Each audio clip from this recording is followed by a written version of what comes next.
In Portland's Sunset Manor assisted living, a 78-year-old businesswoman was about to uncover a devastating betrayal. What started as helping her grandson with computer skills took a shocking turn when they discovered her fortune vanishing through fraudulent charges. Josephine Evans wasn't your typical resident. For decades, she had built a consulting empire, known for sharp business instincts. When her grandson Danny offered to organize her finances, she had no idea she was walking into a family conspiracy. Jo's trust in her 16-year-old grandson would expose an elaborate fraud scheme orchestrated by her own daughter-in-law. What began as suspicious medical bills would become a battle that saved her remaining fortune. Before we jump back in, tell us where you're tuning in from, and if this story touches you, make sure you're subscribed. Because tomorrow, I've saved something extra special for you. The afternoon light filtered through the floor-to-ceiling windows of Josephine Evans' corner apartment at Sunset Manor, casting long shadows across the mahogany desk where monthly statements lay scattered like fallen leaves. At 78, Jo's mind remained as sharp as the day she'd sold her consulting firm 15 years ago, but these numbers made no sense. Her fingers, still steady despite their age spots, traced the line items with growing bewilderment. Emergency cardiac monitoring, -$8, $500. She had no memory of any emergency. Her heart was fine according to her last checkup with Dr. Winters just 2 weeks ago. Advanced diagnostic imaging, -$6, $200. When had that happened? She would have remembered lying in one of those claustrophobic MRI machines. Specialized pharmaceutical consultation, -$800. For what medication? She took only her blood pressure pills and a daily vitamin. Jo removed her reading glasses and rubbed her temples, feeling the familiar weight of isolation that had settled over her since Harold's death 18 months ago. For 50 years, he'd handled the investments while she'd managed the business finances. Now, at a time when her mind should be free to enjoy the fruits of their labor, she found herself drowning in paperwork she didn't understand, signed by people whose names she barely recognized. The knock on her door came at exactly 3:30, as it had every Saturday for the past 2 years. Danny's punctuality was one of the things she loved most about her grandson, so unlike his older brother Tommy, who moved through life like smoke, arriving and departing without warning. "Come in, sweetheart," she called, quickly gathering the statements into a neat pile. No need to burden the boy with her concerns. At 16, Danny had enough to worry about with school and his new job at that computer repair shop. Danny Evans pushed through the door with his characteristic quiet energy, his laptop bag slung over one shoulder and a paper bag from the corner bakery in his hand. His dark hair fell across his forehead in a way that reminded Jo painfully of her late son, Michael. Danny had inherited Michael's thoughtful nature, but possessed a technological fluency that both amazed and intimidated her. "Brought you those lemon bars you like," he said, setting the bag on her kitchen counter. His voice carried the slight uncertainty of a teenager still growing into his own presence, but his eyes, Michael's eyes, held a warmth that made Jo's chest tight with love and loss. "You spoil me," she said, though they both knew she'd spoiled him first, filling his childhood with museum trips and science kits, when his mother Patricia seemed too overwhelmed by single parenthood to notice his quiet brilliance. Danny settled into Harold's old reading chair, opening his laptop with practiced efficiency. "Ready to join the digital age, Grandma Jo?" The nickname made her smile despite her troubled mood. He'd called her that since he was 3, unable to pronounce Josephine, but determined not to settle for the generic grandma that felt too ordinary for someone who'd built a multi-million-dollar business from nothing. "I suppose I don't have much choice," she said, moving to sit beside him, "though I still don't understand why I need to see my bank account on a computer when they mail me perfectly good statements. Because this way you can check it anytime, see transactions as they happen, pay bills online." Danny's fingers moved across the keyboard with the fluid grace of someone who'd never known a world without computers. "Plus, it's more secure than paper statements sitting in your mailbox." Security. The word struck her oddly, and she found herself glancing at the pile of financial documents on her desk. How secure was she, really, when money seemed to vanish from her accounts like water through a sieve? "Danny," she said carefully, "do you remember your mother ever mentioning anything about my medical expenses? Whether she thought they seemed unusually high? Danny's typing paused for a microsecond, so briefly she might have imagined it. "Mom doesn't really talk about that stuff with me," he said, his voice neutral. "Why? Are you having health problems?" No, nothing like that." Jo waved her hand dismissively, though something in Danny's carefully controlled expression made her study his face more closely. "It's just that sometimes these statements, well, when you get to be my age, sometimes things get confusing." The lie tasted bitter on her tongue. Her mind wasn't confused. It was as clear as it had been when she was 40, negotiating million-dollar contracts. But admitting that would mean admitting something was seriously wrong, and she wasn't ready for that conversation. Danny looked up from the screen, his brown eyes serious. "Grandma Jo, your mind is sharper than most people half your age. If something seems wrong to you, it probably is." The simple statement, delivered with such quiet conviction, made her throat constrict. When had her grandson become so wise? When had she started feeling so alone in her suspicions? "Maybe after we get this banking thing set up," she said slowly, "you could help me organize some of my financial papers? I feel like I'm drowning in all this paperwork and you're so good with systems." Danny's laptop screen reflected in his glasses as he turned to face her fully. "Of course. I'd be happy to help." He paused, seeming to weigh his words.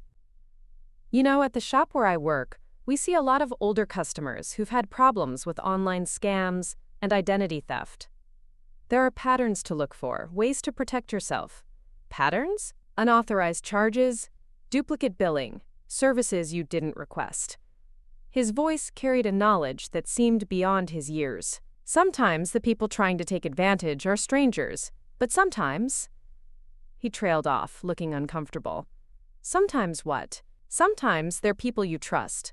The words hung in the air between them, heavy with implication. Jo studied her grandson's face, seeing something in his expression that made her chest tighten with a different kind of anxiety.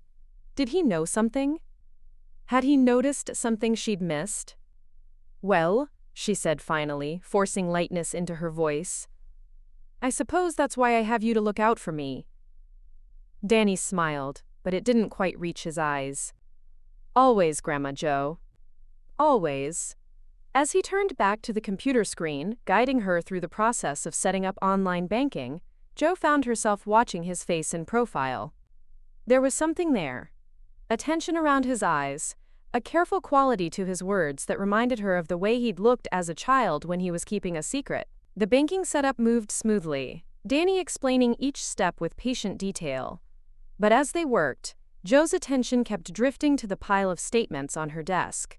$15,000 for emergency procedures she couldn't remember, services she'd never requested, bills signed with her name in handwriting that looked like hers but felt foreign. "There," Danny said finally, logging into her account. "Now you can check your balance, see recent transactions, everything." The screen displayed her checking account balance, $847, $293.22. 6 months ago, it had been over $1.5 million. Jo stared at the number, feeling a chill that had nothing to do with the air conditioning. "Grandma Jo, you okay?" She looked at Danny, really looked at him, and saw not just her grandson but perhaps the only person in her life who she could trust completely. The only one who might help her understand why her carefully built fortune was disappearing into thin air. "Danny," she said quietly, "I think I need more help than just organizing papers." He closed the laptop gently and turned to face her, his expression serious beyond his years. "What kind of help?" Jo glanced once more at the financial statements, then back at her grandson's concerned face. For the first time in months, she felt a spark of hope. Whatever was happening to her money, she wouldn't face it alone. "The kind," she said, "that might change everything." Danny's fingers hovered over the keyboard as Josephine's words echoed in the quiet apartment. The afternoon light had shifted, casting deeper shadows across the room, and something in his grandmother's voice had changed, a weight that hadn't been there moments before. He could feel her watching him, studying his face with the same intensity she'd once brought to boardroom negotiations. "What kind of help do you think you need?" he asked carefully, though his stomach was already tightening with a suspicion he didn't want to acknowledge. Josephine rose from her chair with the deliberate grace of someone who refused to let age dictate her movements. She walked to her desk and returned with the stack of financial statements, setting them on the coffee table between them like evidence in a trial. "These," she said simply, "I've been going over them for weeks, and something isn't right. But I can't put my finger on what." Danny opened the laptop again, his technical mind already shifting into analytical mode. "Let's start with the online banking. We can compare what's showing up there with these paper statements, see if there are any discrepancies." As the banking website loaded, Josephine settled beside him, close enough that he could smell her familiar perfume. The same Chanel No. 5 she'd worn for as long as he could remember. It was a scent that meant safety, wisdom, and unconditional love. The idea that someone might be taking advantage of her made his chest burn with protective anger.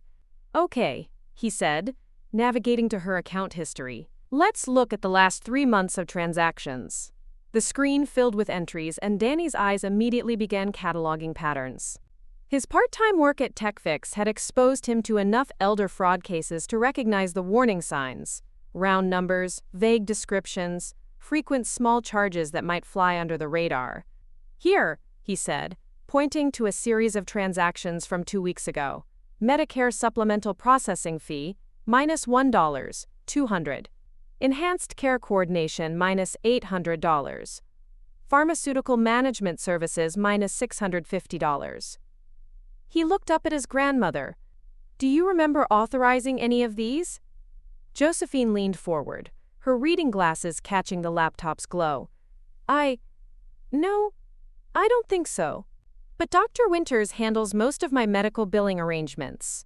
He said it would be simpler for me if he coordinated everything through his office."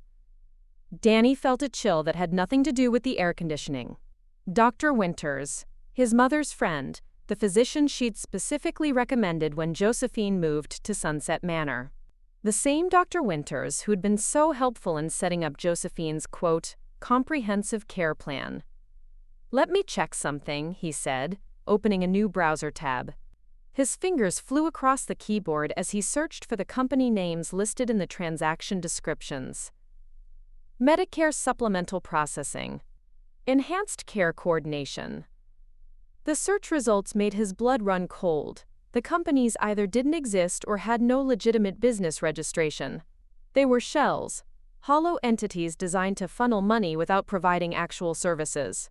"Grandma Jo," he said slowly, "I don't think these are legitimate charges." Josephine's hand went to her throat, touching the pearl necklace Harold had given her for their 40th anniversary. "What do you mean?" "I mean, these companies, they're not real. Or if they are real, they're not providing any actual services." Danny's voice was steady, but his mind was racing. How deep did this go? How many people were involved? They worked through the statements systematically. Danny's technical expertise revealing layer after layer of sophisticated fraud. Duplicate charges for the same service under different company names. Investment management fees for portfolios that showed nothing but losses. Medical equipment rentals for devices that Josephine had never seen. With each discovery, Danny felt the weight of realization settling over him like a suffocating blanket. This wasn't random fraud. This was too organized, too comprehensive. Someone with intimate knowledge of Josephine's finances and medical care was orchestrating this theft. "Danny," Josephine said quietly, "how much do you think they've taken?" He pulled up a calculator app, his fingers trembling slightly, as he added up the questionable charges from just the past 6 months. The number made him feel sick. $347,000. "Jesus," he whispered, then immediately apologized for the language. Josephine waved away his apology, her businessman's mind already working through the implications. Who has access to authorize these kinds of charges? Danny knew the answer, but saying it out loud would change everything. It would shatter the careful equilibrium of their family, destroy relationships that could never be rebuilt. But looking at his grandmother's face, seeing the trust she was placing in him, he knew he couldn't protect her by staying silent. "Your power of attorney," he said carefully, "your medical proxy, anyone you've authorized to make financial decisions on your behalf. The color drained from Josephine's face. Your mother handles most of my financial coordination now. She has limited power of attorney for medical expenses and care-related costs. The admission hung between them like a loaded weapon. Danny felt the world shifting beneath his feet, reality rearranging itself into a pattern too horrible to fully accept. His mother, Patricia Evans, the woman who'd raised him, who kissed his scraped knees and helped with homework, was stealing from her own mother-in-law. There has to be another explanation, he said, but his voice lacked conviction. The evidence was too clear, too systematic. Josephine reached over and closed the laptop gently, her movements deliberate and controlled. "Show me," she said. "Grandma Jo. Show me everything you found. I need to see it all." For the next hour, Danny walked his grandmother through every fraudulent charge, every shell company, every impossible medical procedure. He showed her how the billing was structured to look legitimate, how the amounts were calibrated to be significant, but not shocking enough to trigger immediate suspicion. Josephine listened in silence, her face growing more composed with each revelation. Danny recognized the expression. It was the same look she got when solving complex business problems, her mind working through data and implications with ruthless efficiency. "The electronic signatures," she said finally. "You mentioned some of the authorizations had electronic signatures in my name." Danny pulled up the documents, his stomach clenching as he displayed them on screen. There it was. Josephine Evans, in flowing script, authorizing thousands of dollars in charges for services she'd never received. "That's not my signature," she said calmly. "It's close, but the J is wrong. I've always made my J with a little flourish at the bottom. This one is too simple." Danny stared at the screen, then at his grandmother's real signature on one of her paper statements. She was right. The differences were subtle but clear once you knew what to look for. "Someone's been forging your signature," he said. "Someone with access to samples of my real signature. Someone who knows my financial situation well enough to structure these thefts carefully." Josephine's voice was steady, but Danny could see her hands trembling slightly. "Someone I trusted." The weight of that trust, and its betrayal, settled over them both. Danny thought about his mother's recent behavior, the way she'd been so eager to help Josephine with complicated financial matters, her insistence on finding the best doctors and financial advisors. His phone buzzed with a text message. "Patricia, how's your visit with Grandma going? Don't let her worry too much about those boring financial papers." Danny stared at the message, his blood turning to ice. His mother knew about their conversation today. She knew they were looking at financial documents. "Grandma Jo," he said quietly, "I think we need to be very careful about who we talk to about this." She followed his gaze to the phone, reading the message over his shoulder. When she looked up, her eyes held a steely determination that reminded Danny why she'd been so successful in business. "You're right," she said, "but we're not going to stay quiet about it." "What do you mean?" Josephine stood and walked to her desk, pulling out a small notebook and a pen. "I mean, we're going to document everything. Every fraudulent charge, every forged signature, every lie they've told me." She looked up at Danny, and for a moment he saw not his elderly grandmother but the fierce entrepreneur who'd built an empire from nothing. "And then," she said, "we're going to make them pay it all back." Danny felt a surge of admiration mixed with terror. His grandmother was preparing for war, but the enemy was his own mother. The woman who'd raised him was stealing from the woman who'd shaped him. "This is going to destroy our family," he said quietly. Josephine's expression softened slightly. "Oh, sweetheart, our family was already destroyed the moment someone decided my trust was worth less than my money." She reached over and squeezed his hand. "What we're going to do now is save what's left of it." As if summoned by their conversation, Danny's phone rang. Patricia's name flashed on the screen, and both he and Josephine stared at it with a mixture of dread and resolve. "Answer it," Josephine said quietly, "but don't let her know what we've discovered." "Not yet." Danny swiped to accept the call, his hand steady despite the chaos in his mind. "Hi, Mom." "Hi, honey.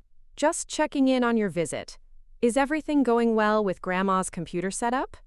The casual tone, the loving concern in her voice, It all felt like poison now. Yeah, everything's fine. We got her online banking working. That's wonderful. I'm sure that will make things much easier for her.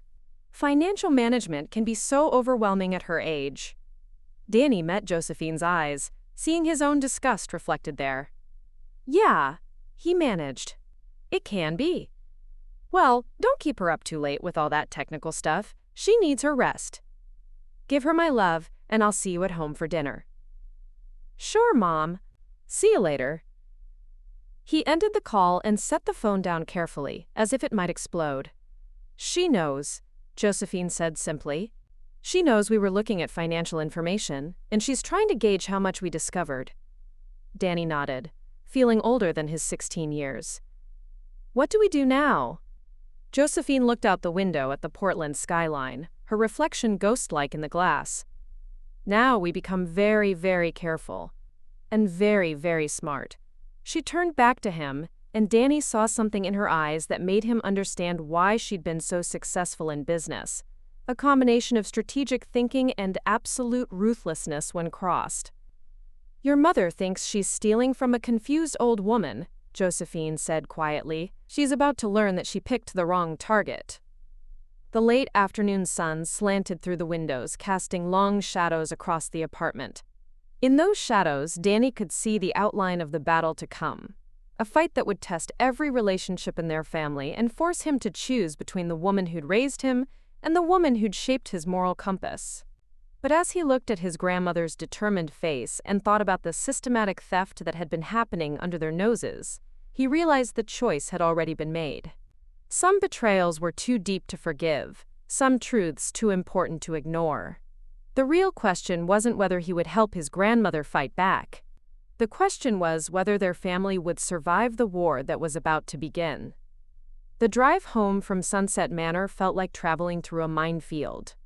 Danny gripped the steering wheel of his beat-up Honda Civic, his grandmother's words echoing in his mind. Your mother thinks she's stealing from a confused old woman. The suburban streets of Portland blurred past, familiar landmarks now seeming foreign as his entire understanding of his family shifted beneath him.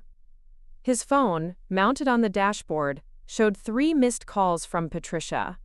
Each notification felt like an accusation, a reminder that he was about to walk into his childhood home, knowing something that would change everything forever. The Evans house sat at the end of a quiet cul-de-sac, its modest 2-story frame painted the same sage green Patricia had chosen when they'd moved here after his father's death.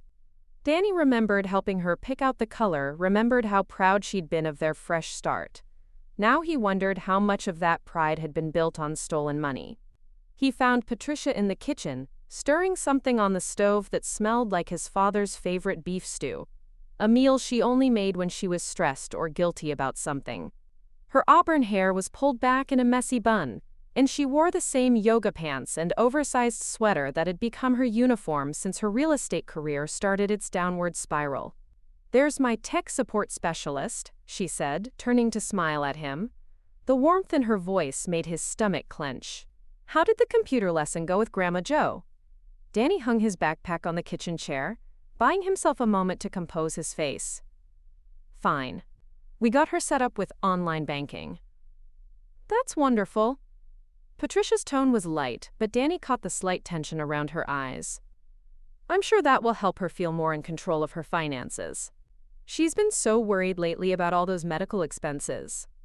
The casual mention of the medical expenses made Danny's blood pressure spike. She was fishing, trying to gauge what they'd discovered without revealing her own involvement. Yeah, there were a lot of charges she didn't recognize, he said carefully, watching his mother's face for any reaction. Patricia's spoon paused for just a fraction of a second before resuming its steady stirring. Well, healthcare is so complicated these days. Dr. Winters handles most of her billing coordination through his office. It's probably just confusing paperwork. Probably, Danny agreed, though the word tasted like ash. His phone buzzed with a text. Patricia glanced at it automatically, a habit that had never bothered him before but now felt invasive. Tommy again? She asked. Danny checked the message. It was actually from his older brother, texting from his rehabilitation facility. How's the family drama? Mom still pretending everything's perfect? Even from rehab, Tommy could see through their mother's facades better than anyone. Danny had always thought his brother's cynicism was just part of his addiction issues. But now he wondered what Tommy had noticed that the rest of them had missed. "Yeah, just checking in," Danny said, sliding the phone into his pocket. Patricia's expression softened with what looked like genuine concern. "How is he doing? Really doing?" "Better, I think. The program seems to be helping." "Good. That's good." She turned back to the stove, but Danny could see the guilt in the set of her shoulders. "I know I haven't been the best mother to either of you since your father died. The financial stress, trying to keep everything together." The admission hung in the air between them, loaded with implications Danny was only beginning to understand. How much of their family's financial struggles were real, and how much were manufactured to justify what she was doing to Josephine? "Mom," he said slowly, "exactly how much access do you have to Grandma Jo's accounts?" Patricia's spoon clinked against the pot's edge. "What do you mean?" Preparing and narrating this story took us a lot of time, so if you are enjoying it, subscribe to our channel. It means a lot to us. Now back to the story. "I mean, if she needed to pay for something medical, could you authorize it without her being there?" "Well, yes. I have limited power of attorney for healthcare-related expenses. Your father set it up before he died, knowing that someone would need to help her navigate all the insurance complications." Patricia turned to face him fully, her expression carefully composed. "Why are you asking?" Danny met her eyes, searching for any trace of the woman who used to read him bedtime stories and bandage his scraped knees. She was still there, beneath the careful mask, but she felt like a stranger. "Just curious about how it all works," he said. Patricia studied his face with the intensity of someone trying to read between the lines. "Danny, if your grandmother said something that worried you?" The front door slammed, cutting off her words. Heavy footsteps echoed through the house, and Danny felt his chest tighten with relief and anxiety. Tommy was home early from his weekend pass from rehab. "Family meeting in the kitchen?"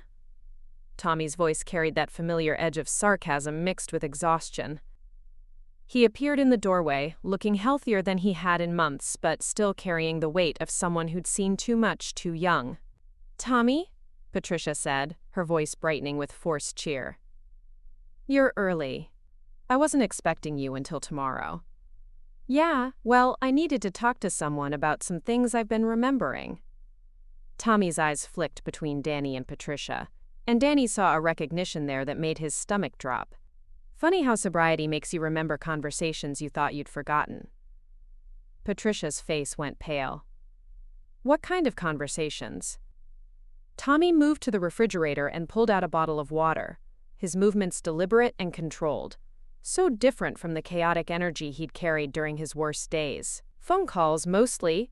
Late-night discussions about managing Grandma's care and maximizing her benefits. Conversations about shell companies and billing coordination." The kitchen fell silent, except for the gentle bubbling of the stew. Danny watched his mother's face cycle through a series of emotions: surprise, fear, calculation, and finally a cold determination that he'd never seen before. "I don't know what you think you heard," Patricia began. "I know what I heard," Tommy said quietly, "and I know what I saw. Financial documents with signatures that looked like Grandma's but weren't quite right. Bills for medical equipment that never appeared in her apartment. Payments to companies that Dr. Winters recommended but somehow only you seemed to know about." Danny felt the last pieces of his world's foundation crumbling. Tommy had known. His brother had been watching, remembering, putting together the same pattern they'd discovered that afternoon. Patricia set down her spoon and turned to face both her sons, her expression shifting into something Danny had never seen before: cold, calculating, and utterly without remorse. "Your grandmother has more money than she could spend in 3 lifetimes," she said quietly. "Money that your father should have inherited when his own father died, but instead it all went to the precious business that she loved more than her own family." "So you decided to take it," Danny said, his voice barely above a whisper. "I decided to ensure that our family gets what we deserve, before she gives it all away to some charity or burns through it on unnecessary medical care." Patricia's voice carried a conviction that was more terrifying than any rage. "Do you have any idea how hard it's been since your father died?" The mortgage payments, Tommy's treatment costs, keeping this family together while she sits in her luxury apartment counting her millions? The justification hung in the air like poison. Danny looked at his mother, really looked at her, and saw a stranger wearing his mother's face. The woman who'd raised him was gone, replaced by someone who could rationalize stealing from an elderly woman as a form of inheritance planning. "She trusted you," he said. Patricia laughed, a sound devoid of any warmth. "She tolerated me. There's a difference. I was never good enough for her precious son, never smart enough to understand the family business. But I was good enough to handle the simple task of managing her medical bills." Tommy stepped forward, his voice steady despite the anger Danny could see building in his eyes. "How long has this been going on?" "Long enough," Patricia said. "And it would have continued working perfectly if you both had minded your own business." The admission hit Danny like a physical blow. There was no remorse, no shame, only cold calculation and a sense of entitlement that made him feel sick. "It stops now," he said quietly. Patricia turned to look at him, and for a moment her mask slipped, revealing something desperate and dangerous underneath. "Does it? Because I think you should consider very carefully what happens if you try to interfere with something you don't understand." "Are you threatening us?" Tommy asked, his voice carrying a warning edge that reminded Danny why their mother had always been slightly afraid of Tommy's unpredictable nature. "I'm reminding you that you're my sons," Patricia said, "and that sometimes families have to make difficult choices together. Your grandmother is old, Danny. Her mind isn't what it used to be. If she starts making accusations about financial impropriety, about signatures she doesn't remember authorizing, well, who do you think people will believe? A confused elderly woman, or her devoted daughter-in-law who's been sacrificing her own well-being to care for her?" The threat was clear, and Danny felt something cold and hard settle in his chest. His mother wasn't just stealing from Josephine. She was prepared to destroy her credibility and gaslight her into questioning her own sanity if necessary. "You're going to make her think she's losing her mind," he said. Patricia's smile was sharp as broken glass. "I'm going to protect this family's interests. And if you're smart, you'll help me do it." Danny looked at Tommy, seeing his own horror and determination reflected in his brother's eyes. Their mother had just declared war on the woman who'd helped raise them, and she expected them to be her soldiers. But as Danny thought about Josephine's trust, about the systematic theft that had been happening under their noses, about the cold calculation in his mother's voice, he realized that the choice wasn't really a choice at all. Some lines, once crossed, changed you forever, and Patricia had crossed one too many. The silence in the kitchen stretched like a taut wire, ready to snap. Danny felt the weight of his mother's ultimatum settling over him like a suffocating blanket, but it was Tommy who broke the standoff first. "You know what, Mom?" Tommy said, his voice carrying the hard-won clarity of someone who'd spent months learning to see through lies, including his own. "I've been living with manipulative people for the better part of 2 years. Dealers, users, people who could justify anything if it meant getting what they wanted." He set his water bottle down with deliberate care. "You sound exactly like them." Patricia's face flushed with anger. "How dare you compare me to those people? Everything I've done has been for this family." "Everything you've done has been for yourself," Tommy interrupted. "And now you want us to be accomplices." Danny watched the exchange with a mixture of pride and terror. His brother, the same person who'd been dismissed as the family screw-up for years, was standing up to their mother with a moral clarity that Patricia clearly hadn't expected.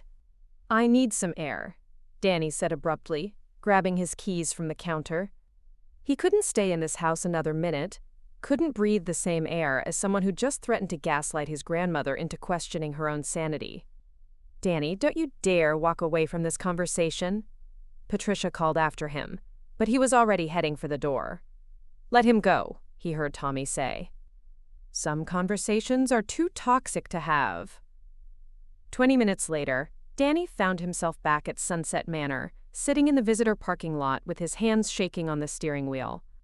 He couldn't go back inside. Visiting hours were over, and seeing Josephine again would mean explaining why he'd returned so quickly. But he couldn't go home either, not with his mother's threat still echoing in his ears. His phone buzzed with a text from Tommy. "Where did you go? We need to talk." Danny typed back, Sunset Manor parking lot. Needed to think. Stay there. I'm coming. While he waited, Danny found himself studying the building where his grandmother lived. Sunset Manor was supposed to be a place of safety and dignity for its residents, but instead it had become the hunting ground for predators who saw elderly people as easy targets. How many other residents were being victimized? How many families were being torn apart by the same kind of systematic abuse? A tap on his passenger window made him jump. Rosa Martinez stood beside his car, still wearing her scrubs from her shift. Her dark hair was pulled back in a practical ponytail, and her expression carried the concerned authority of someone used to handling crises. Danny rolled down the window. "Ms. Martinez? Is everything okay?" "I was about to ask you the same thing," Rosa said. "I saw you sitting out here and wondered if something was wrong with Mrs. Evans." The genuine concern in her voice, combined with the stress of the afternoon's revelations, broke something loose in Danny's chest. Can I ask you something? Hypothetically?" Rosa glanced around the parking lot, then opened the passenger door and slid into the seat beside him. Hypothetically is usually a good place to start when something's seriously wrong. Danny studied her face, seeing the same kind of sharp intelligence he recognized in his grandmother. Rosa had always treated him with respect during his visits, never talking down to him the way some of the other staff did with younger visitors. If someone was taking advantage of a resident financially, he said carefully, what would the signs look like? Rosa's expression grew serious. Unexplained charges, services they don't remember receiving, signatures that don't quite match their usual handwriting. She paused, watching his face. Medical bills for procedures that aren't in their chart, investment fees for accounts that consistently lose money. Danny's heart hammered against his ribs. Those are very specific examples. Because I've been seeing some of those exact things lately, Rosa said quietly. Not just with one resident, but with several. Always patients under Dr. Winter's care. Always managed through the same financial coordination services. The admission hung between them like a lifeline. Danny wasn't alone in his suspicions, and more importantly, someone with professional authority had noticed the same patterns. "How long have you been noticing these things?" he asked. "About 6 months. But I've been afraid to say anything because—" Rosa ran a hand through her hair, looking frustrated. "Because Dr. Winters is well respected, and the families seem to trust the arrangements. Who's going to believe a nurse's suspicions over a doctor's recommendations?" "Someone would believe you," Danny said quietly, "especially if you had evidence." Rosa turned to look at him directly. "Danny, is your grandmother one of the residents being targeted?" Before he could answer, another car pulled into the parking lot. Tommy's borrowed sedan, a loaner from his rehab facility, came to a stop beside them. Tommy got out and approached the car, his expression curious but guarded. "Tommy, this is Rosa Martinez," Danny said as his brother leaned down to the driver's window. "She's the head nurse here, and she's been noticing the same things we discovered today," Danny continued, making a decision that felt both terrifying and necessary. "Rosa, this is my brother Tommy.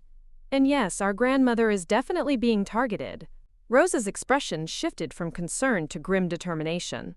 "How much do you know?" For the next 30 minutes, sitting in Danny's car in the Sunset Manor parking lot, the three of them shared information that painted a picture too clear and too devastating to ignore. Rosa had documented irregularities with at least 4 residents, all under Dr. Winter's care, all involving the same pattern of mysterious charges and financial coordination services. "The thing is," Rosa said, "I've tried to bring my concerns to the administration, but Dr. Winters has a lot of influence here. He's brought in significant revenue through his specialized care programs, and the facility is reluctant to question his methods." "What about the families?" Tommy asked.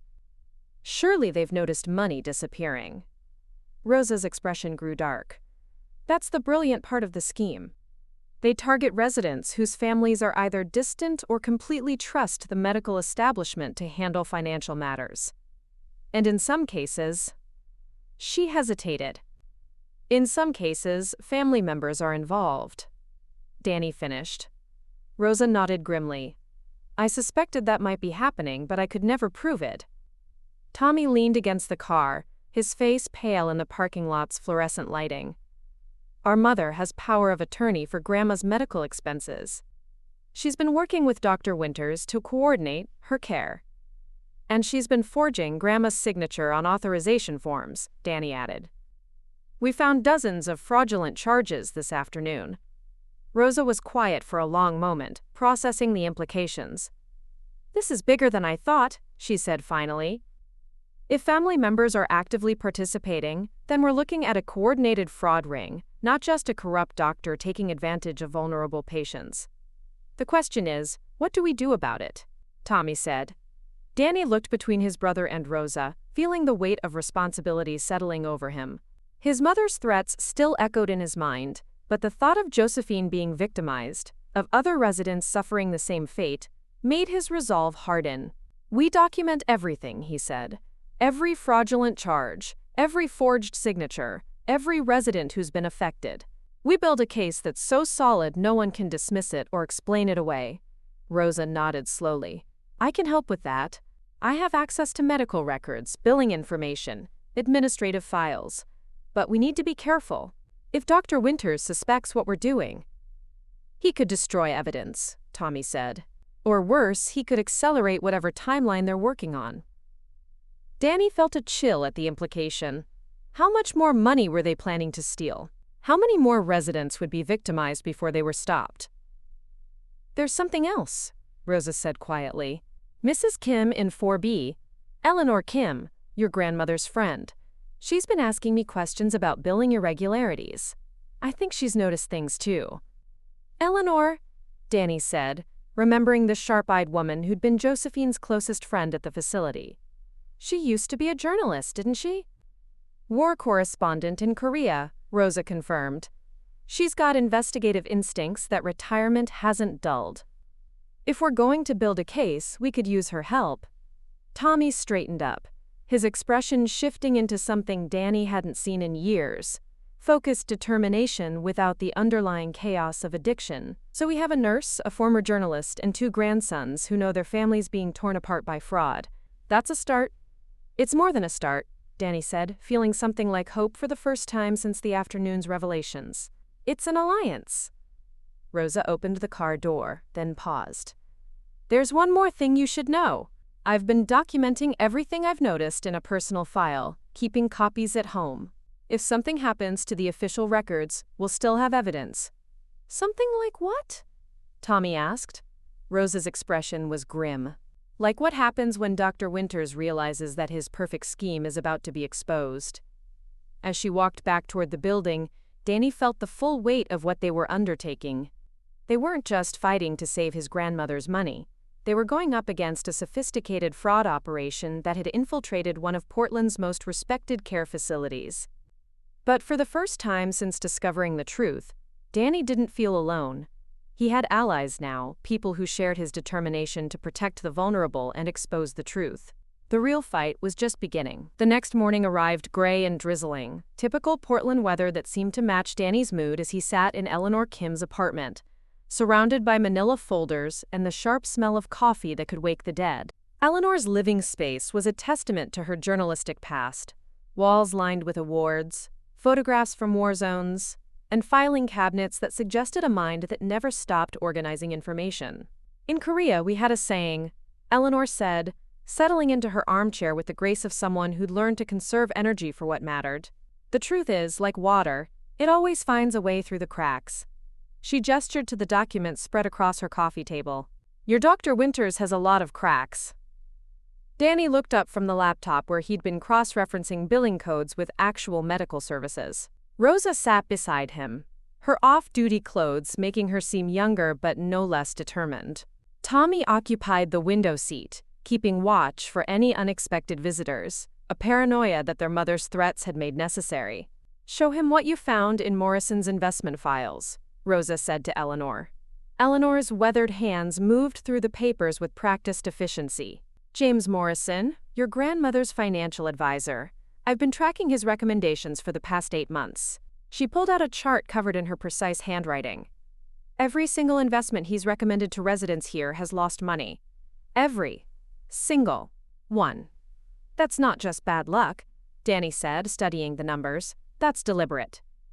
It gets better, Eleanor continued, pulling out another file. I did some research on the companies he's been investing resident funds in. 3 of them don't actually exist. 2 others are shells owned by a holding company that traces back to… She paused dramatically. A corporation owned jointly by Dr. Winters and James Morrison. Tommy whistled low. They're stealing money through fake investments and then stealing it again through inflated medical bills. Double dipping, Rosa confirmed. And that's not even the worst part. Danny looked up from his laptop. There's worse? Rosa pulled out her phone and showed them a series of photographs she'd taken discreetly over the past few days. I've been documenting the medical equipment that's supposedly being rented for residents. According to billing records, Mrs. Patterson in 3A has a $2,000 per month oxygen concentrator. Mr. Rodriguez in 2C is paying $1,500 monthly for a specialized mobility chair. Let me guess, Tommy said. The equipment doesn't actually exist. Oh, it exists, Rosa said grimly. But it's the same basic models that cost maybe $200 to rent normally. They're just billing them under inflated names. Advanced respiratory support system, instead of standard oxygen concentrator.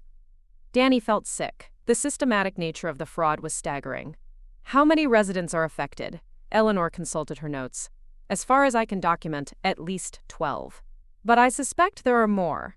Residents whose families don't visit often, who wouldn't notice discrepancies in billing. We need to contact those families, Danny said. Already working on it, Eleanor replied with a slight smile. Turns out, retirement doesn't kill your investigative instincts. I've been having casual conversations with other residents about their financial concerns.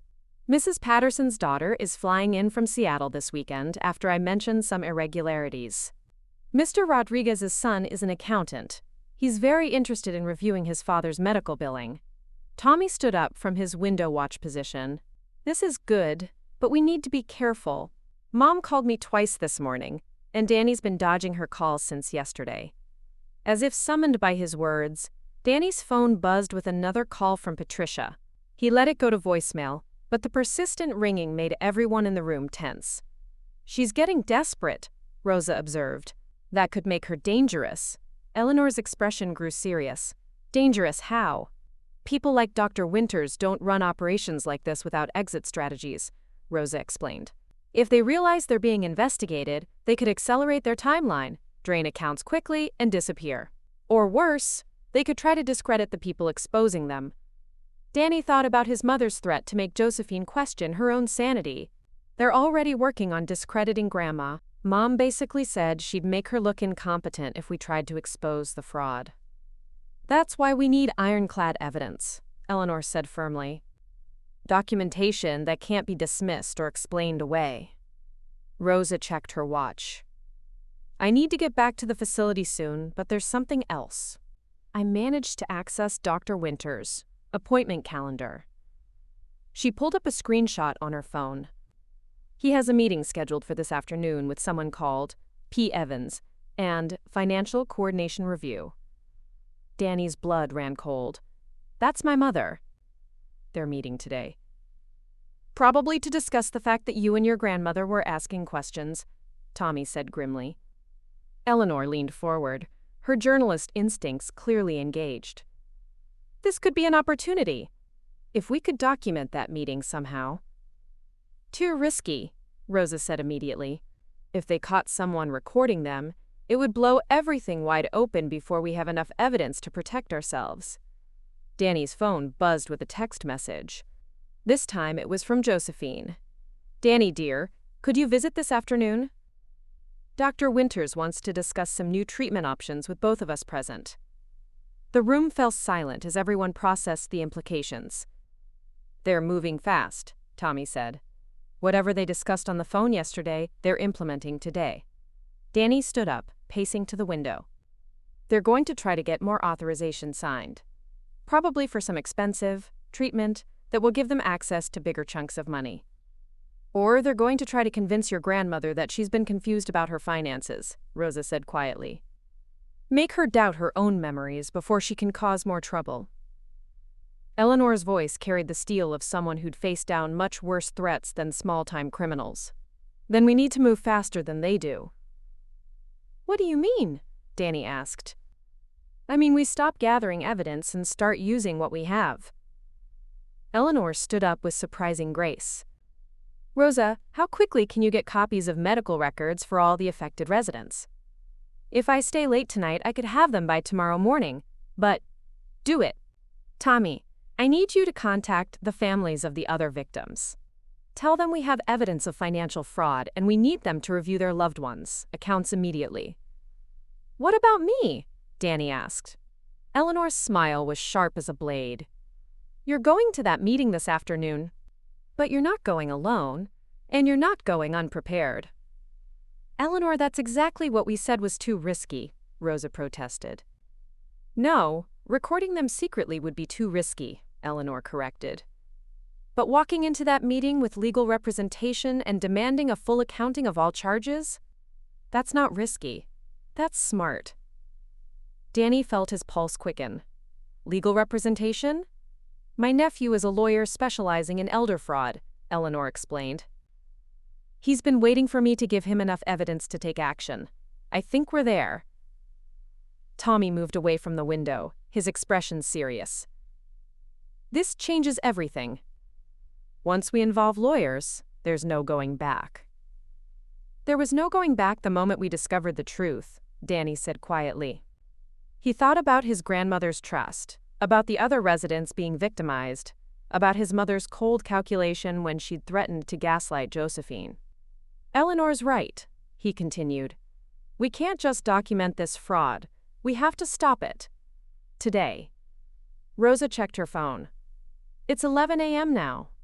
Dr. Winters' meeting with your mother is at 2 p.m., and your grandmother's appointment is at 3 p.m. That gives us 4 hours to coordinate everything, Eleanor said, moving toward her phone. I'm calling my nephew now. As Eleanor dialed, Danny felt the weight of the moment settling over him. In a few hours, he would walk into that medical office and confront the people who'd been systematically stealing from his grandmother. His mother would be there, along with Dr. Winters and probably James Morrison. They would all expect to intimidate an elderly woman and her teenage grandson into compliance.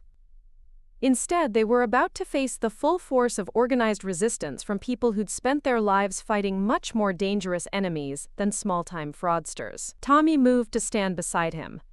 You sure about this? Danny thought about Josephine's determination the day before, about her transformation from victim to warrior when she'd realized the scope of the betrayal. Yeah, he said. I'm sure. The real battle was about to begin. The law office of Martin Kim and Associates occupied the 15th floor of a downtown Portland high-rise, its floor-to-ceiling windows offering a panoramic view of the Willamette River. Danny sat in the conference room, his hands clenched in his lap as he watched Eleanor's nephew review the evidence they'd compiled. Martin Kim had his aunt's sharp eyes and systematic approach, but where Eleanor's intensity came from decades of war reporting, Martin's came from years of fighting elder fraud cases in courtrooms. This is comprehensive, Martin said, looking up from the financial documents spread across the mahogany table. Forged signatures, shell companies, systematic overbilling. You've documented a textbook case of coordinated elder abuse. Rosa, who had called in sick to attend the meeting, leaned forward. What's our legal standing for this afternoon's confrontation? Strong, Martin replied. Mrs. Evans has every right to demand a full accounting of charges made under her power of attorney arrangements. And as her chosen representative, Danny can be present for any meeting regarding her care. Danny checked his watch, 1:30 p.m. In 30 minutes, his mother would be meeting with Dr. Winters to discuss the, quote, Josephine situation. In an hour, he would walk into that same office with legal backing and evidence of systematic fraud. His phone buzzed with another call from Patricia. He'd been ignoring her calls all morning, but the persistence was becoming unnerving. Answer it, Martin advised. But keep it brief and don't reveal what we're planning. Danny swiped to accept the call, putting it on speaker so the others could hear. Danny, thank God. Patricia's voice was tight with stress. Where have you been? I've been calling all morning. I've been busy, Danny said carefully. Well, you need to come home. Now. We need to talk about yesterday's conversation before you do anything stupid. The threat was thinly veiled, and Danny could see Martin making notes on his legal pad. I'm not doing anything stupid, Mom. I'm just trying to help Grandma understand her finances. That's exactly what I'm talking about. Patricia's voice sharpened. You're filling her head with conspiracy theories about people who are genuinely trying to help her. Dr. Winters is concerned that she's becoming paranoid about her medical care. Danny felt his anger spike. They were already implementing their gaslighting strategy, trying to paint Josephine as mentally unstable. Grandma's mind is perfectly clear, he said.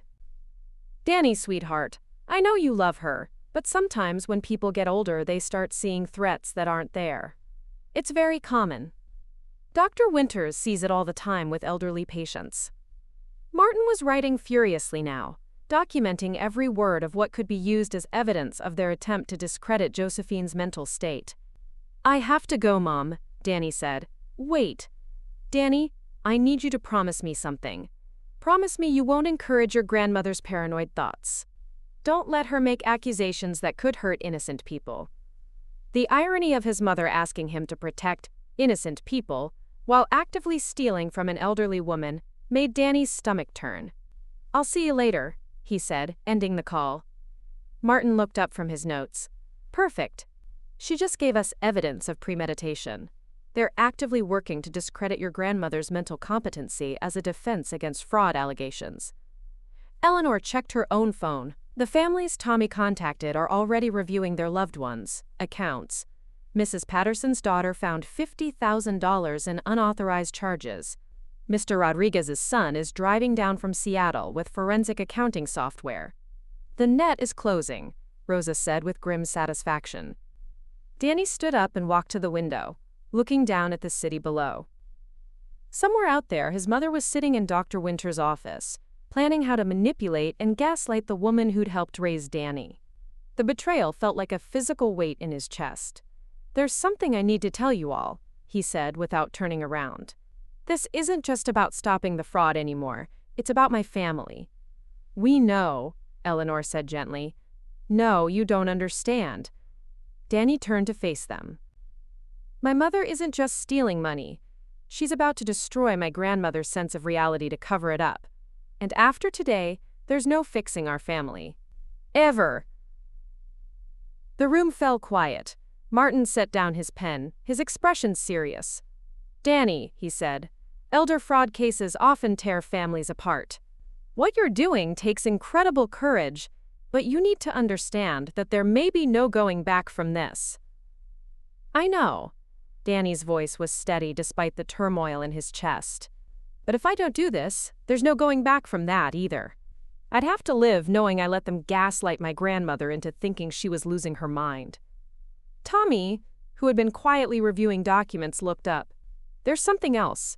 I called the rehab facility this morning and asked to extend my stay there. Quote.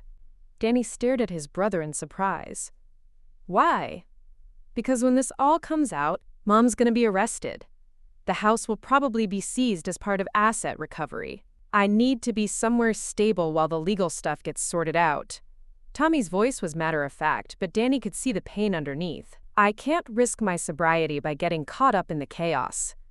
The practical reality of what they were about to do hit Danny like a physical blow. His mother would go to prison. Their house, his childhood home, might be taken by the courts. His family, already fractured by his father's death and Tommy's addiction, would be completely destroyed. Maybe there's another way, he said quietly. Maybe we could confront them privately first. Give them a chance to make restitution without involving the authorities. Martin shook his head firmly. Danny, they've stolen hundreds of thousands of dollars from multiple victims. This isn't a family dispute. It's organized crime.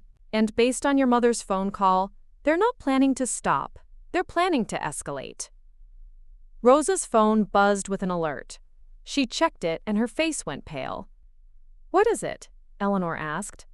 "Text from one of the other nurses.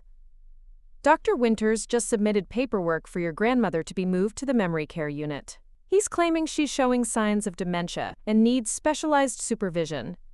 The room erupted in angry voices, but Danny heard it all, as if from a great distance. They weren't just planning to steal more money.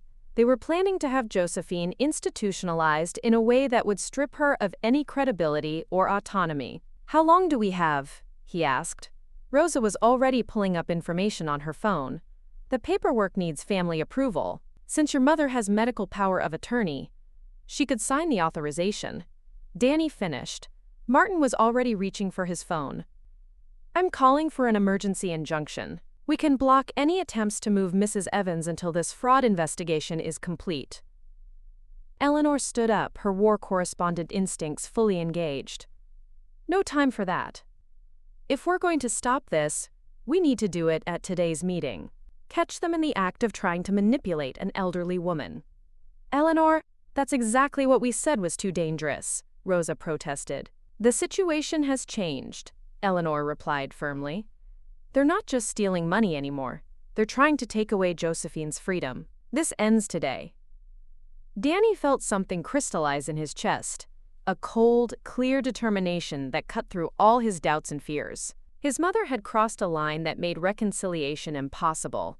There was no family left to preserve. "Martin," he said, "how do we do this legally? How do we walk into that meeting and stop them without compromising the evidence?"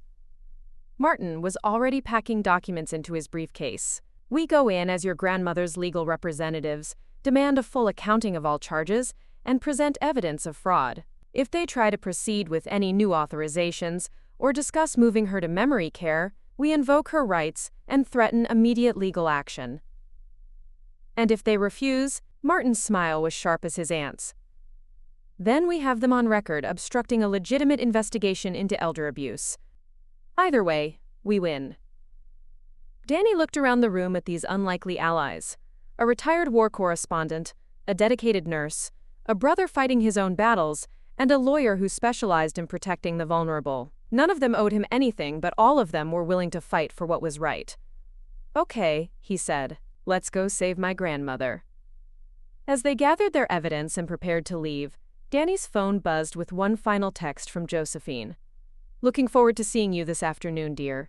Dr. Winters says we have a lot to discuss." The innocence in her message, her complete trust that he would protect her, made Danny's resolve harden into something unbreakable. His mother thought she was stealing from a confused old woman. She was about to discover she'd chosen the wrong target, and the wrong grandson to underestimate. The medical complex on Southeast Hawthorne buzzed with typical afternoon activity, but Danny felt like he was walking through a battlefield as he approached Dr. Winters' office. Martin Kim walked beside him, briefcase in hand and recording device clipped discreetly to his jacket, legal in Oregon as long as one party consented to the recording. Eleanor had insisted on coming despite her age, claiming that 82 years of experience had taught her when to witness history firsthand. Through the waiting room's glass doors, Danny could see his mother sitting across from Dr. Winters, receptionist, her posture rigid with tension.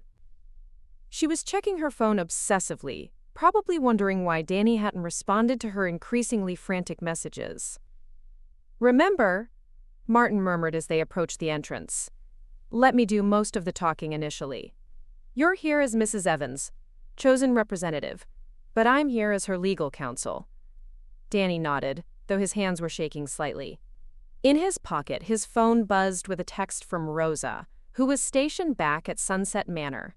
"Josephine is in her apartment, safe. No attempts to move her yet. Eleanor's contact at the state licensing board is standing by." The receptionist looked up as they entered, her professional smile faltering slightly when she saw Martin's business attire and Eleanor's determined expression. "We're here for the Evans consultation," Martin said smoothly, handing her a business card. "I'm Mrs. Josephine Evans, legal counsel, and this is her family representative." Patricia looked up from her phone, her face cycling through confusion, recognition, and finally cold anger as she processed what was happening. "Danny," she said, standing up slowly, What are you doing here? And who are these people? This is Martin Kim, Grandma's lawyer, Danny said, surprised by how steady his voice sounded.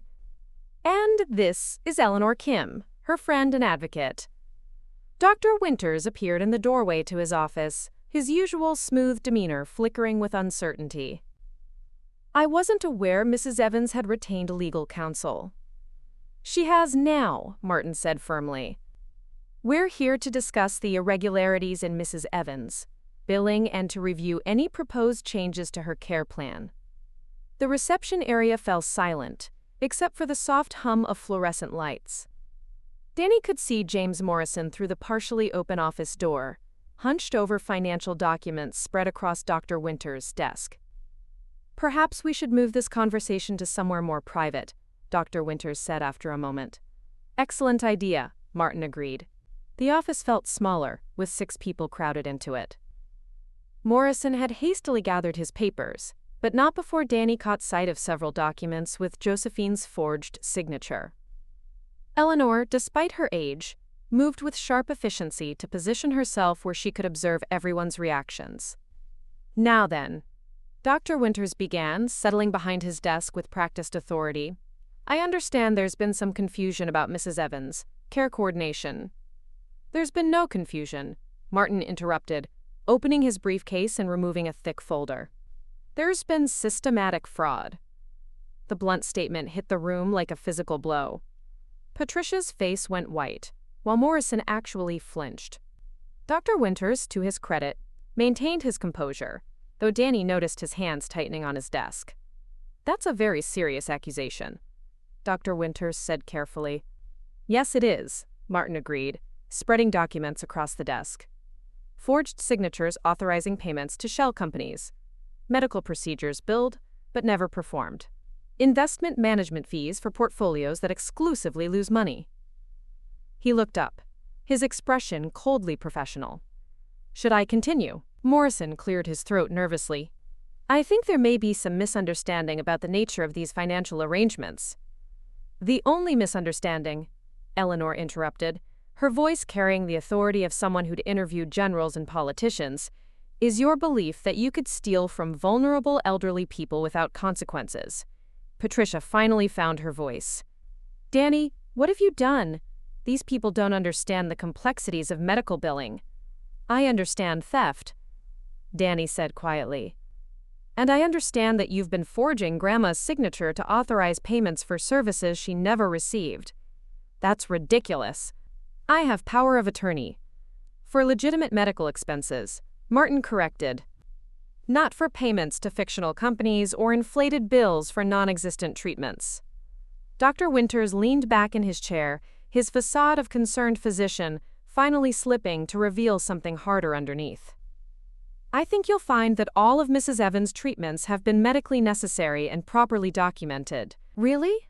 Eleanor pulled out her phone and showed him a photograph. This is the Advanced Respiratory Support System. You've been billing at $2,000 per month. It's actually a standard oxygen concentrator that retails for $300. The silence stretched as Dr. Winters stared at the evidence of his fraud displayed on Eleanor's phone screen. Morrison stood up abruptly. I think I should consult with my own attorney before this conversation continues. That's probably wise, Martin agreed. Especially since the Portland Police Bureau's Financial Crimes Unit will want to speak with you. The mention of police involvement sent visible shockwaves through the room. Patricia stood up so quickly her chair rolled backward. Police? She said, her voice climbing toward panic. Danny, you called the police on your own mother? I called them on people who were stealing from my grandmother, Danny replied, though each word felt like it was tearing something inside his chest. Dr. Winters. Intercom buzzed. His receptionist's voice came through, tight with nervousness. Doctor, there are 2 detectives here who'd like to speak with you. Martin smiled. That would be Detective Sarah Ortega and her partner. I believe you have an appointment. The door opened without waiting for permission, and Detective Ortega entered with a tall, serious-looking man Danny assumed was her partner. Ortega's eyes swept the room, taking in the gathered parties and the documents spread across the desk. Dr. Winters, Mr. Morrison, Ms. Evans, she said, nodding to each in turn. I'm Detective Ortega, Portland Police Financial Crimes Unit. We'd like to discuss some irregularities in billing practices affecting residents of Sunset Manor. Patricia looked at Danny with an expression of pure betrayal. How could you do this to your own family? How could you steal from an elderly woman who trusted you? Danny shot back, his composure finally cracking. How could you plan to have her declared incompetent to cover up your crimes? I never. We have recordings of your phone conversations, Eleanor said quietly. And documentation of the paperwork Dr. Winters submitted to have Josephine moved to memory care. Dr. Winters' face went ashen. That paperwork was purely precautionary. It was preparation for institutionalizing a competent woman to prevent her from reporting financial abuse, Detective Ortega said, pulling out her own recording device, which, by the way, is a felony. Morrison was already moving toward the door. I need to contact my attorney immediately. Actually, Detective Ortega's partner said, stepping to block his path, you need to remain here while we execute this search warrant. He handed Dr. Winters an official document. We'll be seizing all financial records, computer files, and billing documents related to Sunset Manor residents. The room erupted into chaos. Patricia was crying, demanding to know how Danny could destroy his own family. Morrison was insisting he'd been misled about the nature of the billing arrangements. Dr. Winters was frantically trying to call his own lawyer while uniformed officers began seizing computers and files. Through it all, Danny sat quietly, watching his world implode with a mixture of grief and relief. This was what justice looked like: messy, painful, but ultimately necessary. Eleanor reached over and squeezed his hand. You did the right thing, she said quietly. Danny nodded, though he wasn't sure he felt it yet. The right thing had cost him his family, his home, and any hope of a normal relationship with his mother. But as he thought about Josephine, safely back at Sunset Manor and finally free from the people who'd been systematically betraying her trust, he knew he'd make the same choice again. Some betrayals were too deep to forgive, some truths were too important to ignore, and some fights were worth losing everything for. 2 weeks after the arrests, Sunset Manor's community room buzzed with an energy Danny had never seen before. Residents who usually kept to themselves sat in tight clusters, speaking in hushed, urgent tones. Family members who rarely visited had driven in from across the Pacific Northwest. The facility's administration, led by Director Margaret Walsh, sat at a long table facing the assembled crowd with expressions that mixed professional concern with barely concealed panic. Danny sat in the front row beside Josephine, who had insisted on attending despite Rosa's suggestion that she might want to avoid the spotlight. His grandmother wore her best navy suit, the one she'd worn to board meetings in her consulting days, and her expression carried the same steely determination that had built her business empire. Thank you all for coming, Director Walsh began, her voice carrying across the packed room. I know the events of the past 2 weeks have been deeply concerning for our community. Concerning! Eleanor Kim's voice cut through the diplomatic language like a blade. She stood up slowly, using her walker for support, but radiating the authority of someone who'd faced down much more dangerous adversaries than nervous administrators. 12 residents were systematically defrauded of over $2 million by people this facility trusted with their care. I'd call that catastrophic, not concerning. A murmur of agreement rippled through the crowd. Danny could see other residents nodding, their faces showing a mixture of anger and validation that their suspicions had finally been taken seriously. Director Walsh's composure flickered. Mrs. Kim, I understand your frustration, but we're working closely with law enforcement to ensure that something like this never happens again. What exactly are you doing? The voice belonged to Mrs. Patterson's daughter, Sarah, who had flown in from Seattle when the fraud was discovered. Because from where I'm sitting, it looks like your facility enabled Dr. Winters to prey on vulnerable elderly people for months. Rosa, who had been promoted to Director of Resident Advocacy the day after Dr. Winters' arrest, stepped forward. If I may, she said, I'd like to outline the new protective measures we're implementing. Danny watched Rosa with a mixture of admiration and pride. She'd risked her career by helping expose the fraud, and now she was using her position to ensure it couldn't happen again. First, Rosa continued, consulting her notes. All financial authorizations over $500 will require verification with both the resident and a family member designated by the resident. Second, we're implementing quarterly financial audits conducted by an independent accounting firm. Third, any medical provider working with our residents must be vetted through a new credentialing process that includes background checks and reference verification. What about the residents who were victimized? Asked Mr. Rodriguez's son, a soft-spoken accountant who had driven down from Tacoma. My father lost over $75,000. Your new procedures don't help him recover his savings. Josephine stood up, her movement drawing every eye in the room. Danny felt a surge of protective pride as his grandmother commanded attention without saying a word. If I may, Josephine said, her voice carrying the calm authority that had once commanded corporate boardrooms. I've been working with Detective Ortega and the district attorney's office on asset recovery. Dr. Winters and James Morrison had significant assets that are being seized as part of the criminal proceedings. She paused, looking around the room with the sharp gaze that had once evaluated business deals worth millions. More importantly, she continued, I'm establishing a legal fund to help affected residents pursue civil litigation. Sometimes criminal prosecution isn't enough.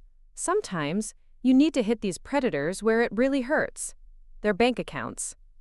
The room erupted in applause. Danny watched his grandmother's face, seeing the transformation that had taken place over the past 2 weeks. The confused, isolated woman who'd first shown him those suspicious financial statements was gone, replaced by someone who'd found new purpose in protecting others from the abuse she'd survived. Eleanor raised her hand. What about prevention education? These predators target elderly people because they assume we're easy marks who won't fight back. Actually, Danny said, standing up beside his grandmother, we've been working on that too. He pulled out a laptop and connected it to the room's projection system. A presentation slide appeared on the wall. Protecting Yourself from Financial Fraud, a guide for seniors and their families. Grandma, Mrs. Evans and I have been developing educational materials based on what we learned during the investigation. Danny explained. Warning signs to watch for, questions to ask financial advisors, ways to verify medical billing. Rosa smiled. We're planning to make this presentation available to senior centers and assisted living facilities throughout Oregon. Mrs. Patterson's daughter leaned forward. What about family members who might be involved in the fraud? How do seniors protect themselves from their own relatives? The question hung in the air like a loaded weapon. Danny felt every eye in the room turn toward him, the teenager whose own mother was awaiting trial for elder fraud. Josephine reached over and squeezed his hand, a gesture of support that gave him the strength to speak. That's the hardest part, Danny said quietly, because the people who abuse elderly relatives use love and trust as weapons. They make their victims feel guilty for questioning them, or they gaslight them into thinking they're confused or incompetent. He looked around the room, seeing understanding in faces of residents who had probably experienced similar manipulation. The only protection is community, he continued. Having people outside the family who care enough to ask questions, to notice when something doesn't seem right, to believe you when you say something is wrong. Eleanor nodded approvingly. Which is why we're proposing a buddy system here at Sunset Manor. Residents paired with each other to review financial documents, attend medical appointments together, and generally watch out for each other's interests. Director Walsh looked relieved to finally hear a suggestion that didn't involve criticism of the facility's oversight. That's an excellent idea. We could facilitate those partnerships through our resident council. And what about staff training? Rosa asked. Frontline workers are often the first to notice when residents are being taken advantage of, but they need to know what to look for and how to report concerns.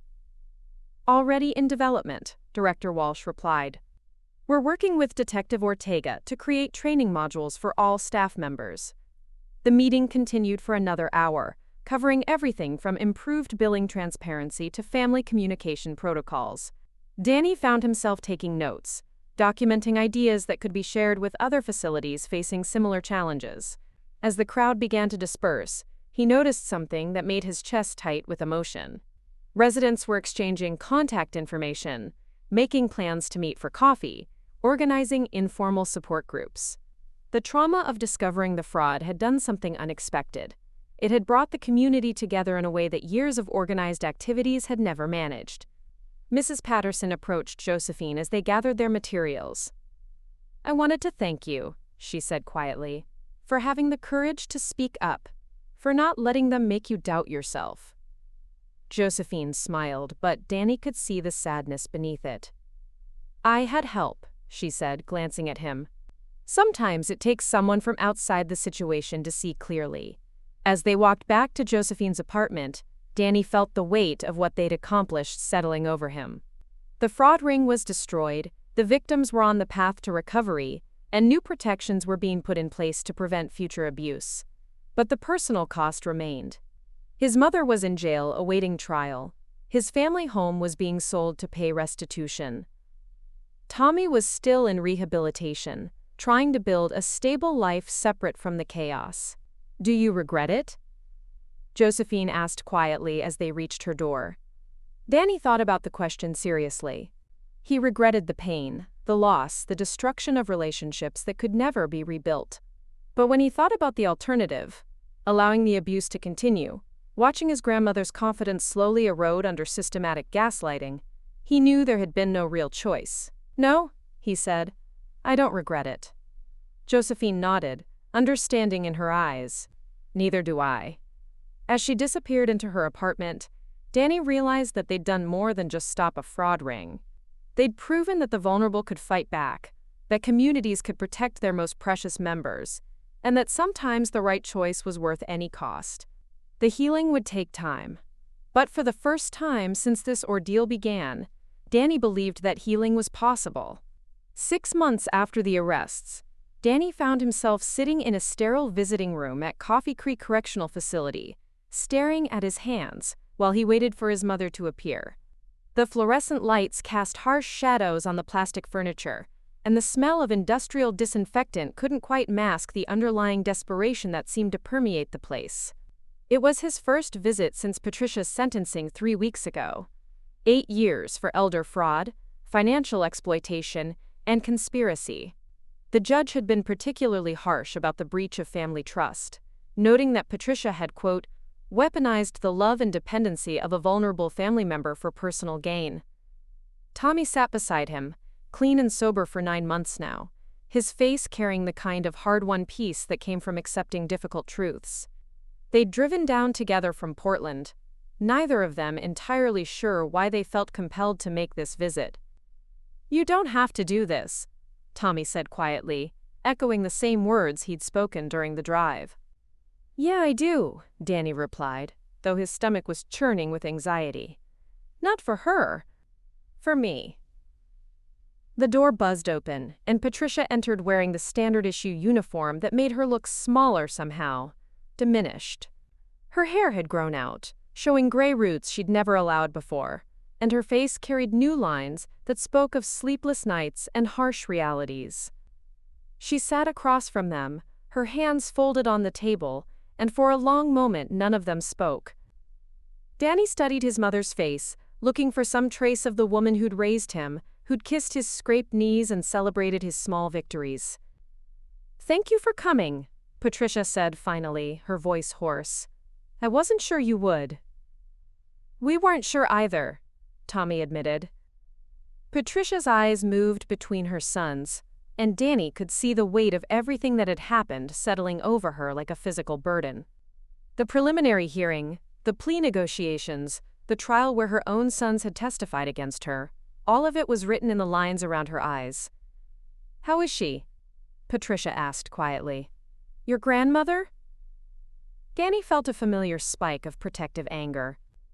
Even now, even here, his first instinct was to shield Josephine from any further manipulation.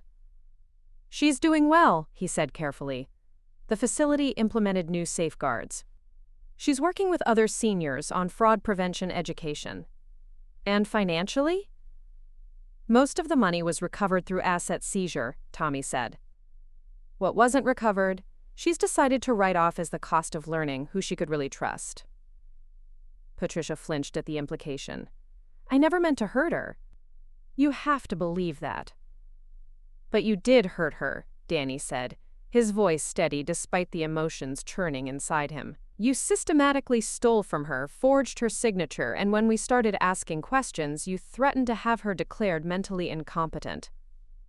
I was scared, Patricia said, tears beginning to track down her cheeks. After your father died, everything just kept falling apart. The bills, Tommy's treatment costs, the mortgage. I felt like I was drowning, and there she was with all that money just sitting there. So you decided to take it, Tommy said flatly. I told myself it was temporary. That I was just borrowing against what you boys would inherit anyway. That she had so much she'd never miss what I was taking. Danny felt the familiar surge of anger, but beneath it was something else. A deep sadness for the choices his mother had made and the person she'd become in the process. But it wasn't temporary, he said. And you weren't just borrowing. You were stealing. And you got other people involved to help you steal more efficiently. Patricia's composure cracked entirely. I know, she sobbed. I know what I did was wrong. I know I destroyed our family. I know you'll probably never forgive me. The raw pain in her voice made Danny's chest tight. This was his mother, the woman who'd read him bedtime stories and taught him to ride a bike. The same woman who'd cold-bloodedly planned to gaslight an elderly woman to cover up systematic theft. I don't know if forgiveness is the right word, he said slowly, but I'm trying to understand. Patricia looked up at him through her tears. Understand what?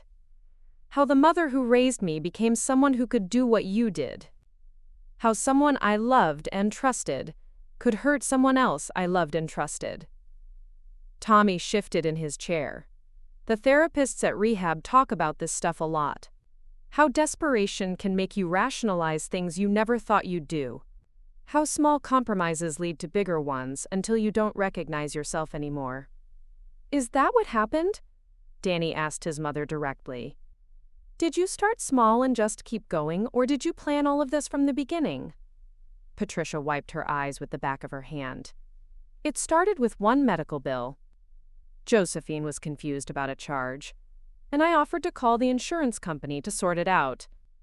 While I was on the phone, I realized how easy it would be to authorize additional services. So you tested it, Tommy said. I authorized a small equipment rental that she didn't really need, just $200. When the bill came, she glanced at it and filed it away without question. Patricia's voice grew quieter. That's when I realized how vulnerable she was, how much she trusted me to handle the complicated stuff. Danny felt sick listening to his mother describe the systematic exploitation of his grandmother's trust.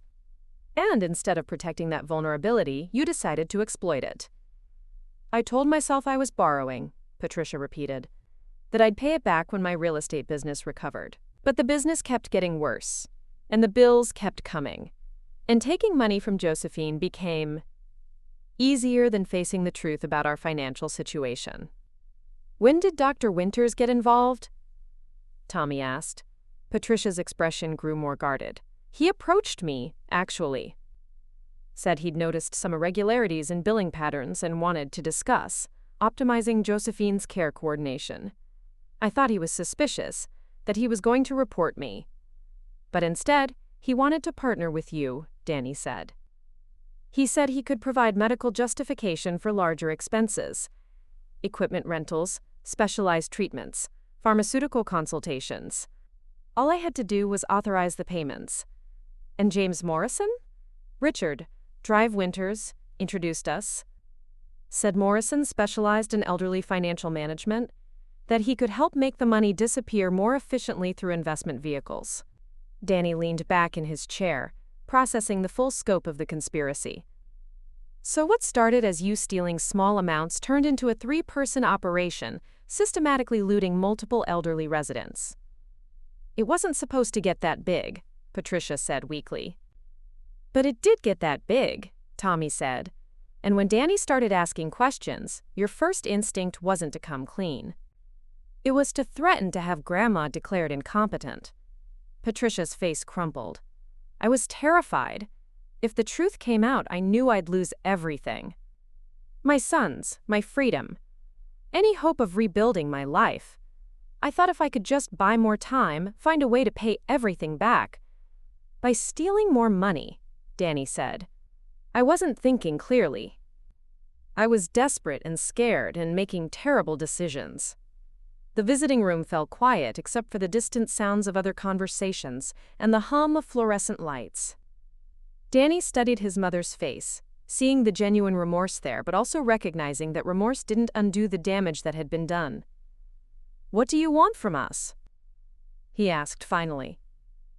Patricia looked up, hope flickering in her eyes. "I want you to know that I love you both, that I'm sorry for what I did, for what I put you through. I want you to know that the mother who raised you, she's still here, underneath all the terrible choices I made." "But that mother made those terrible choices," Tommy pointed out gently. "You can't separate the two versions of yourself like that." "I know," Patricia whispered. "I know that the person who raised you is the same person who stole from your grandmother. I have to live with that contradiction for the rest of my life." Danny felt tears building in his own eyes. "Do you understand why we had to stop you?" "Yes," Patricia said without hesitation. "You protected someone who couldn't protect herself. You chose what was right over what was easy. I'm proud of you for that, even though it meant turning me in." The simple acknowledgement hit Danny like a physical blow. Even now, even here, he craved his mother's approval and hated himself for it. "I keep trying to figure out how to forgive you," he said quietly. "Not because you deserve it, but because carrying this anger is exhausting." Patricia reached across the table as if to touch his hand, then stopped herself. "You don't owe me forgiveness, Danny. Either of you. What I did was unforgivable." "But you're still our mother," Tommy said. "And we still love you, even though we hate what you did." "How is that possible?" Patricia asked, her voice breaking. "Because people are complicated," Danny replied. "Because the woman who stole from our grandmother is the same woman who stayed up all night when we had fevers, who taught us right from wrong, who showed us how to be decent human beings. I can't reconcile those two things, but I can't pretend either one isn't real." They sat in silence for several minutes, each of them processing the impossibility of their situation. Finally, Patricia spoke again. "What happens now? With us, I mean." Danny and Tommy exchanged glances. They'd talked about this during the drive, trying to figure out what kind of relationship, if any, was possible going forward. "I don't know," Danny said honestly. "I know I can't pretend this didn't happen. I know I can't trust you the way I used to. But I also know that completely cutting you out of our lives doesn't serve anyone. So we figure it out as we go," Tommy added. "Visits when we can handle them. Phone calls when you're allowed. Probably therapy for all of us to learn how to navigate this." Patricia nodded, tears flowing freely now. "I don't deserve that kindness." "It's not about what you deserve," Danny said. "It's about what we need to heal. What we need to build some kind of healthy relationship with the reality of who you are." The visiting time warning buzzed, signaling that their session was nearly over. Patricia stood up slowly, looking at her sons with a mixture of love and regret that Danny knew would haunt him for a long time. "Take care of each other," she said. "And take care of your grandmother. Let her know that I'm grateful she raised sons who were brave enough to do the right thing." As they walked back to the car, Danny felt emotionally drained but also somehow lighter. The visit hadn't provided easy answers or simple closure, but it had given him something he hadn't expected, a path forward that didn't require him to choose between love and justice. "You okay?" Tommy asked as they pulled out of the parking lot. "I think so," Danny replied. "It's weird, you know, she's still our mom. She's still the person who raised us. But she's also someone who did terrible things to someone we love." "Yeah," Tommy agreed. The therapists call it holding space for complexity. People aren't all good or all bad. They're just complicated.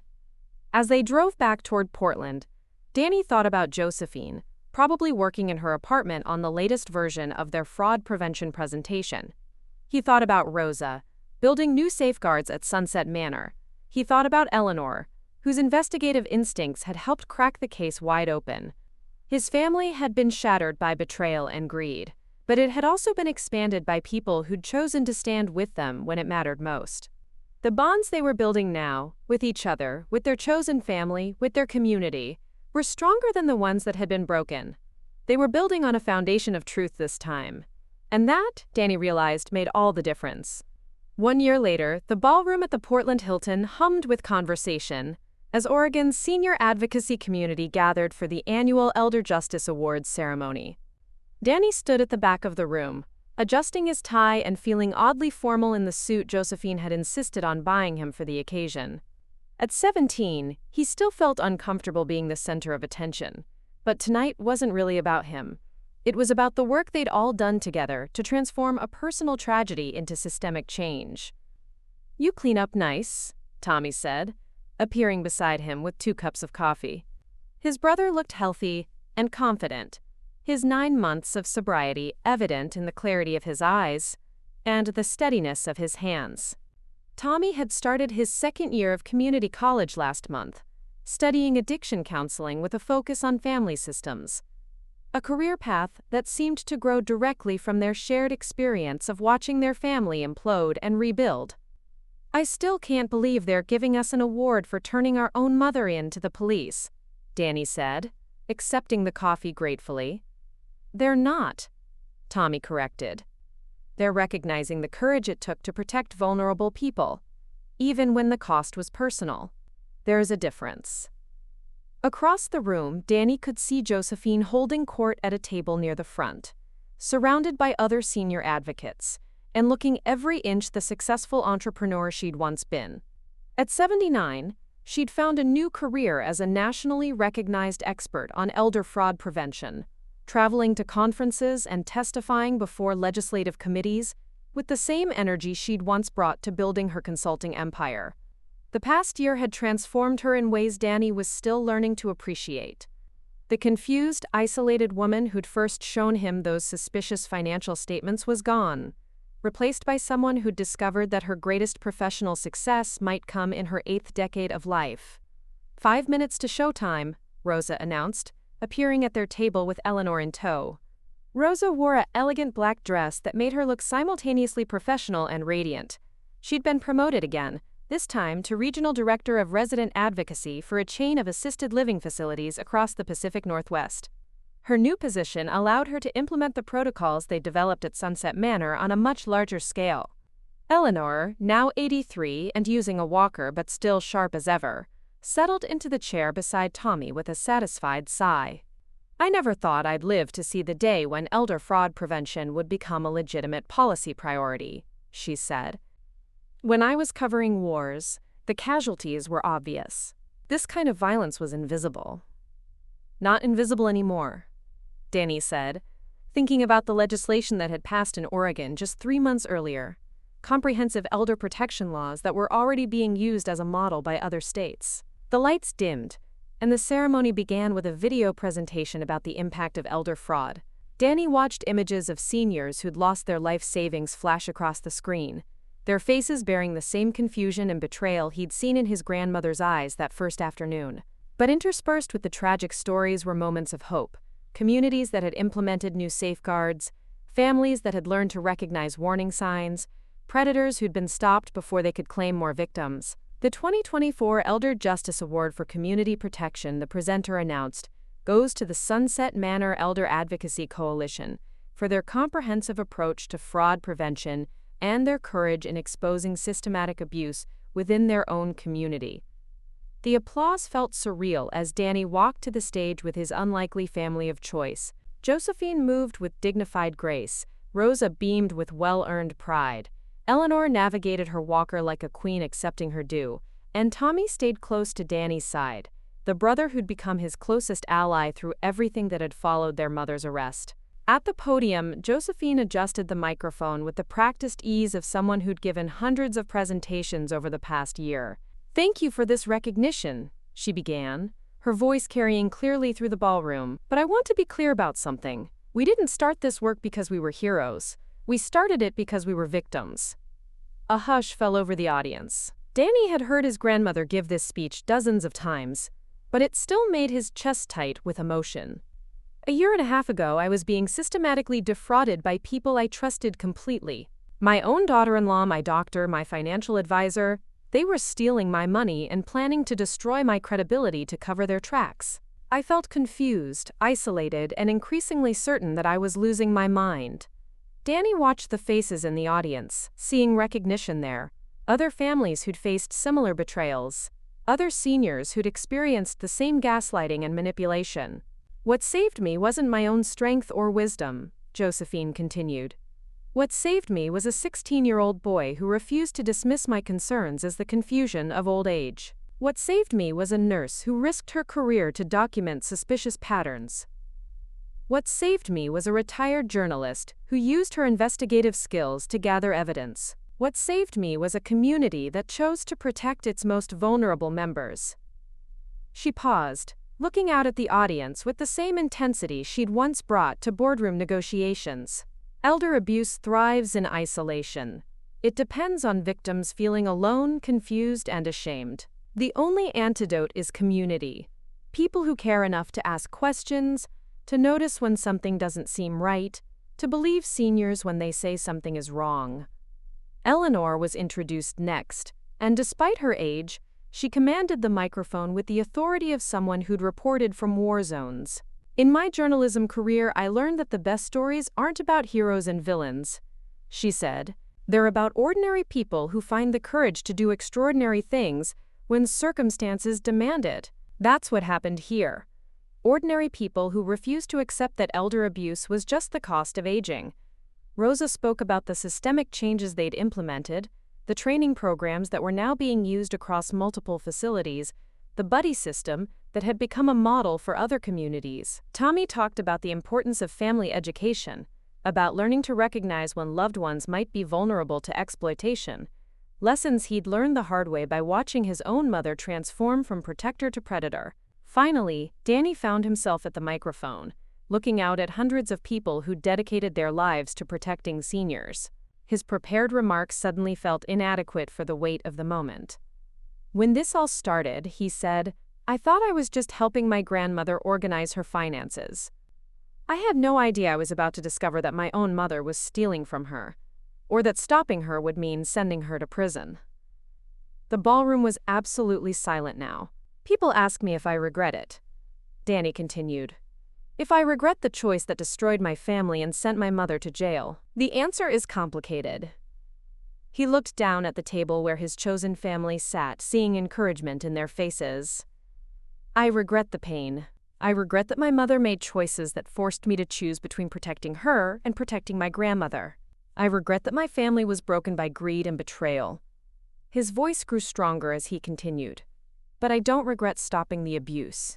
I don't regret protecting vulnerable people.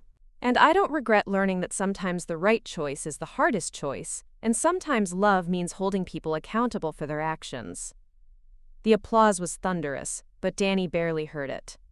He was thinking about Patricia, still serving her sentence, but participating in restorative justice programs that might eventually help other families avoid the same destruction.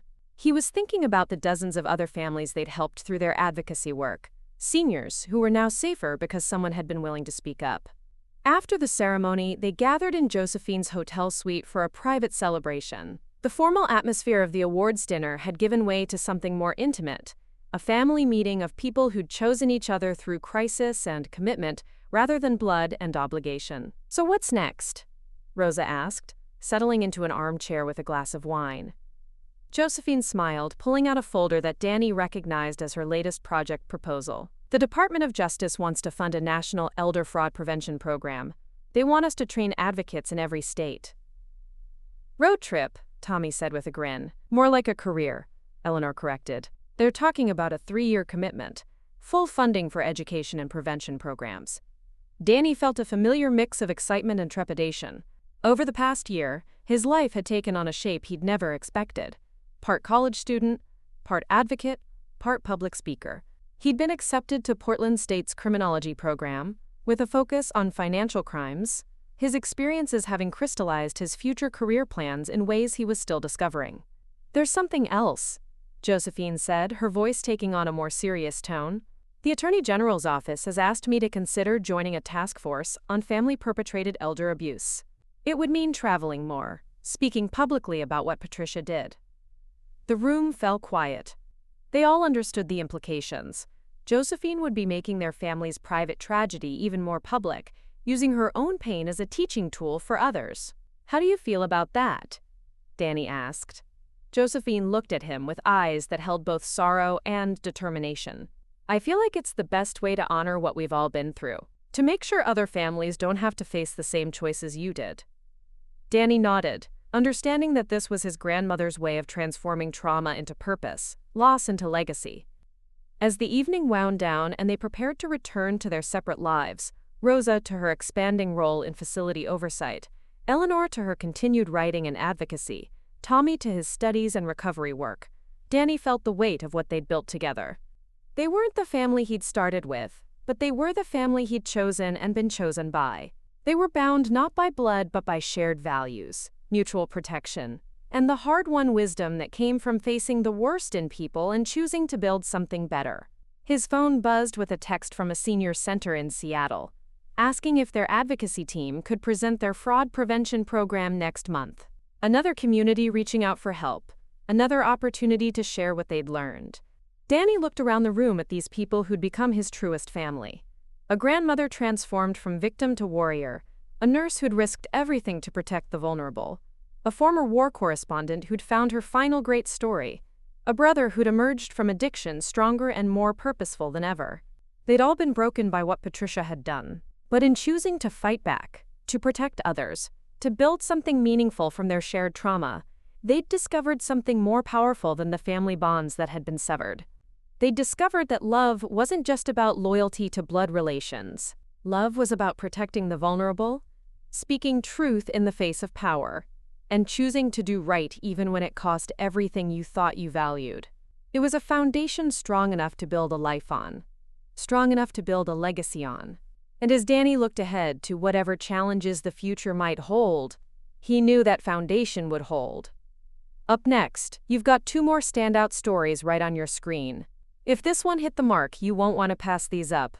Just click and check them out. And don't forget to subscribe and turn on the notification bell so you don't miss any upload from us. Quote,